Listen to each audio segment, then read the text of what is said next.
नमस्कार दोस्तों, आज का हमारा टॉपिक है आत्म परिचय। दिन जल्दी जल्दी ढलता है। यह कविता हरिवंश राय बच्चन द्वारा लिखी गई है।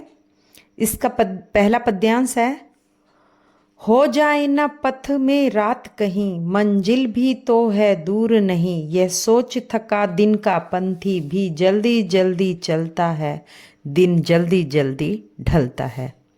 व्याख्या।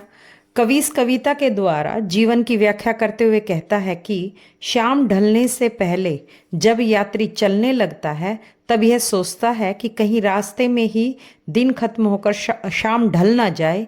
यह सोचकर उसके कदमों को तेजी से चलने के लिए उकसाती है। थका होने के बाद भी वह तेजी से चलता है। कहने का अभिप्राय यह है कि जीवन रूपी शाम ढलने से पहले व्यक्ति को अपना लक्ष्य प्राप्त कर लेना है।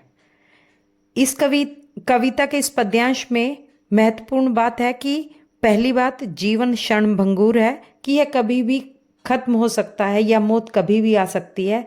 हमें अपने लक्ष्य को जितना जल्दी हो सके प्राप्त कर लेना चाहिए। दूसरा है, प्रेम की व्यग्रता है कि रात होने के कारण कहीं मुझे कहीं और रुकना ना पड़ जाए, इसलिए मुझे जल्दी जल्दी चल के अपने घर पहुंच जाना चाहिए, क्योंकि घर में मेरा कोई परिवार इंतजार कर रहा होगा।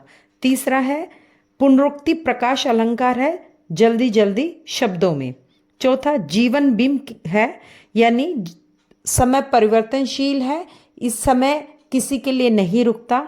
कवि का कहना है कि हमें अपना जीवन खत्म होने से पहले ही हमें अपना काम पूर्ण कर लेना चाहिए। अब आते हैं हम दूसरे पद्यांश पे। बच्चे प्रत्याशा में होंगे, नीड़ों से झांक रहे होंगे, यह ध्यान परों में चिड़ियों के भरता, कितनी चंचलता है, दिन जल्दी जल्दी ढलता है। व्याख्या।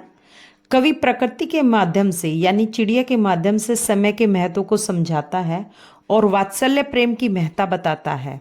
कवि कहता है कि दिन ढलता देख चिड़िया भी चंचल हो उठती है, जिसके कारण उनके पंख जल्दी जल्दी उड़ते हैं ताकि रात होने से पहले ही वे अपने घोंसलों तक पहुंच जाए, क्योंकि उनके बच्चे भूख में अपनी मां की राह तक रहे होंगे। तीसरे पद्यांश में कवि कहता है, मुझसे मिलने को कौन विकल मैं हूं, किसके हित चंचल, यह प्रश्न शिथिल करता पद को, भरता उर्मे विहलता है, दिन जल्दी जल्दी ढलता है। व्याख्या। कवि कहता है तीसरे पद्यांश में कि मुझे घर जाने की जल्दी नहीं है, क्योंकि मेरा इस दुनिया में कोई नहीं है, न तो प्रियतम और ना ही बच्चे, फिर मेरा मन किसके लिए चंचल हो। इसलिए दिन ढलने पर भी मेरे कदम धीरे धीरे ही चलते हैं। जब दिन ढलता है तो सभी जल्दी जल्दी चलते हैं, लेकिन ये सोच के ही मेरे कदम धीरे हो जाते हैं कि किसके लिए मैं जल्दी चलूं। कवि कहना चाहता है कि मुझ में भी आतुरता होनी चाहिए, कहीं देरी ना हो जाए। दोस्तों, आपको अगर मेरा वीडियो पसंद आ रहा है तो कृपया कमेंट सेक्शन में जाकर कमेंट करके मुझे बताएं कि ये वीडियो आपको कैसा लगा और मुझे किस विषय पर वीडियो बनानी चाहिए। धन्यवाद।